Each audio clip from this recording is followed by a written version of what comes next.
हे श्रद्धालु भक्तों, जय श्री कृष्ण। कार्तिक मास के इस पवित्र अध्याय में आप सभी का स्वागत है।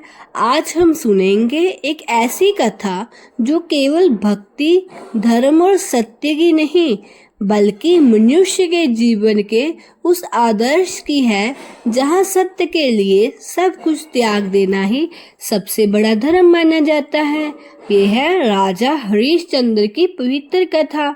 एक ऐसा राजा जो सत्य के मार्ग पर अड़िग रहे, चाहे उनके सामने कितनी भी कठिनाइयां क्यों ना आई हो।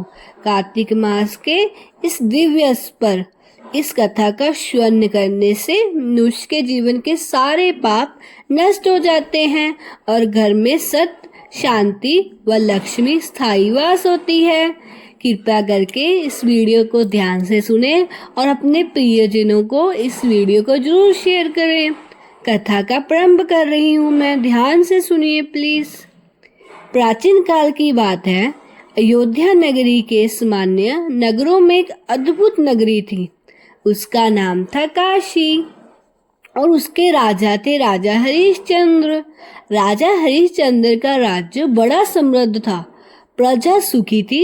नगरों में धर्म की ध्वनि गूंजती थी। किसी के घर में अभाव नहीं था, किसी के मन में अन्याय नहीं था। हरिश्चंद्र अपने सत्य, दया और धर्म प्रियता के लिए बहुत प्रसिद्ध थे। वे अन्याय प्रिय, परोपकारी और भक्तवत्सल थे। वे हर समय यही सोचते थे, मेरे राज्य में कोई दुखी ना हो, कोई अन्याय का शिकार ना हो।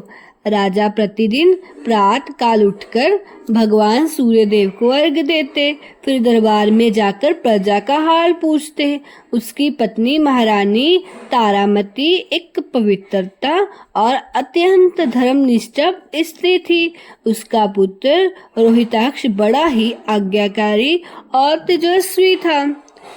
एक दिन राजा हरिश्चंद्र अपने राजमहल की छत पर खड़े होकर सोच रहे थे, कितना सुंदर संसार है, कितना शांत वातावरण है, पर क्या मनुष्य सच्चे धर्म को हमेशा निभा पाता है। उसी समय आकाश में एक दिव्य प्रकाश प्रकट हुआ। वह प्रकाश कोई और नहीं बल्कि महर्षि विश्वामित्र का था। उन्होंने राजा की परीक्षा लेने का निश्चय किया। महर्षि ने आकर कहा, राजन, तुम स्वयं को सत्यवादी कहते हो, तो क्या तुमने मेरा वचन मानोगे, चाहे तो वे कितना भी कठिन क्यों ना हो। राजा ने फिर हाथ जोड़कर कहा, गुरुदेव, मैं सत्य और धर्म का पालन करता हूँ। आप जो भी कहोगे मैं अवश्य पूर्ण करूँगा। विश्वामित्र मुस्कुराए और बोले, तो सुनो, मुझे यज्ञ के लिए दक्षिणा चाहिए। मुझे वचन देना होगा कि चाहे जो भी हो तुम दक्षिणा अवश्य दोगे। राजा ने बिना सोचे कहा, ऐसा ही होगा गुरुदेव। महर्षि बोले, तो मेरी दक्षिणा है तुम्हारा पूरा राज्य। यह सुनकर दरबार में सन्नाटा छा गया। मंत्री, सैनिक और प्रजा सभी राजा को देखने लगे, पर राजा हरिश्चंद्र ने बिना किसी भय या दुख के कहा, गुरुदेव, ये राज्य आपका हुआ। मेरा वचन दिया था और सत्य के लिए सबसे बड़ा धर्म है। इतना कहकर उन्होंने अपना मुकुट उतार दिया और राज शासन खाली कर दिया और बिना विलंब किए महर्षि विश्वामित्र को सारा राज्य सौंप दिया। महर्षि बोले, राजन, तुमने तो सब कुछ दे दिया, ये यज्ञ की दक्षिणा भी पूर्ण नहीं हुई। तुम्हें एक स्वर्ण मुद्राओं का दान भी देना होगा। अब राजा के पास तो कुछ शेष नहीं था। महारानी श्वर्या ने कहा, स्वामी, हमारे पास जो कुछ है वह बस हमारा प्रेम और ये वस्त्र है। राजा बोले, सत्य के मार्ग पर चलना कभी आसान नहीं होता देवी। ये तीनों, राजा, रानी और उसका पुत्र, राजमहल से निकल पड़े और नगर छोड़ दिया। राजा, रानी, पुत्र भूखे प्यासे भटकते हुए वन में पहुंच गए। वहां उन्हें कुछ तपस्वी मिले। राजा ने उन्हें प्रणाम किया और कहा, हे मुनिवर, बताइए मैं गुरु दक्षिणा में कैसे पूर्ण करूं। उसी समय विश्वामित्र फिर वहां आए। उन्होंने कहा, राजन, तुम अपनी दक्षिणा चुकाने के लिए किस नगर में जाकर स्वर्ण करके कमाई करो।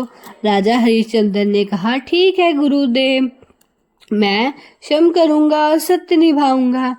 हे वाराणसी काशी पहुंचे। वहां उन्होंने एक शमशान भूमि में काम किया। उन्होंने वहां के रक्षक चंडाल शिव भक्त से कहा, मुझे यहाँ के श्रमिक के रूप में रख लो। मुझे तनिक धन चाहिए ताकि मैं गुरु दक्षिणा चुका सकूं। चंडाल ने कहा, राजन, यहाँ तुम्हें मृत शरीरों की रखवाली करनी होगी और कोई भी अंतिम संस्कार करने आए उससे शुल्क लेना होगा। राजा हरिश्चंद्र ने कहा, सत्य के लिए मैं ये भी स्वीकार है। अब राजा हरिश्चंद्र दिन रात शमशान में काम करने लगा। महारानी श्वेया लोगों के घरों में काम करने लगी और जीवन चलने लगा। और छोटी रोहताक्ष के पास मठ में भीख मांगता। तीनों ने दुख, अभाव और अपमान सहा, पर उन्होंने कभी असत्य का सहारा नहीं लिया। एक दिन जब रानी काम कर रही थी तो उसका पुत्र रोहितांश सांप के काटने से मर गया। रानी का हृदय फट गया, पर उन्होंने धैर्य रखा। वह पुत्र का शव लेकर शमशान पहुंची। वहां राजा हरिश्चंद्र द्वार पर पहरा दे रहे थे। रानी बोली, स्वामी, ये हमारे पुत्र का शव है, कृपया अग्नि संस्कार की अनुमति दे। राजा बोली, देवी, अब मैं राजा नहीं, शमशान का रखवाला हूँ। यहाँ बिना शुल्क दिए कोई संस्कार नहीं हो सकता। रानी ने रोते हुए कहा, मेरे पास तो देने के लिए कुछ नहीं है। राजा बोले, तू अपनी साड़ी का आधा भाग दो, यही शुल्क होगा। रानी ने बिना संकोच अपनी साड़ी का आधा भाग फाड़कर दे दिया। फिर दोनों ने मिलकर अपने पुत्र का अंतिम संस्कार किया। यह दृश्य इतना मार्मिक था कि देवता भी आकाश में आंसू बरसाने लगे। सभी की आंखों में आंसू रुक नहीं रहे थे। इतना भावनात्मक रूप था, बयान नहीं किया जा सकता। तभी आकाश में प्रकाश छा गया। महर्षि विश्वामित्र और देवगण प्रकट हुए। उन्होंने कहा, राजन, तुम सत्य की ऐसी मिसाल दी है कि युगों युगों तक याद रखी जाएगी।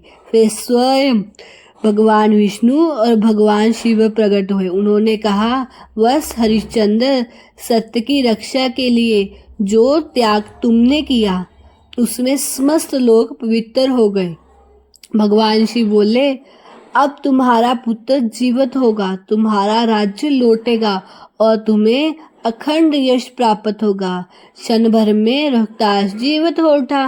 राजा और रानी का शरीर पर दिव्य आभा छा गई। देवगण पुष्प वृष्टि करने लगे। भगवान बोले, जो मनुष्य कार्तिक मास में इस कथा का श्रवण करेगा उसे सत्य, धन और मोक्ष की प्राप्ति होगी। हे भक्तों, राजा हरिश्चंद्र की ये कथा हमें ये सिखाती है कि सत्य का मार्ग कठिन हो सकता है, पर उसका फल अमर है। धर्म के घंटे पर रहना ही सच्ची पूजा है। जिस घर में सत्य और भक्ति दोनों रहते हैं, वहाँ सदैव लक्ष्मी और शांति का वास होता है।